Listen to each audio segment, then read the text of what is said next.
sakit gula yang sudah 3 tahun dan 5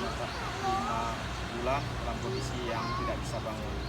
Hari ini kita bersama pekerja sosial yang lain yaitu Pak Akmal Daud membawa Saiful ke Rumah Sakit Muhammadiyah Bukit Rata, sehingga kita harapkan adanya perubahan dan kita harapkan partisipasi dari rekan-rekan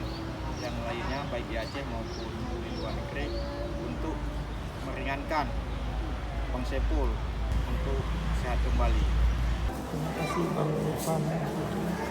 bersama Bang Akmal Daud akan balung semua lagi di dalam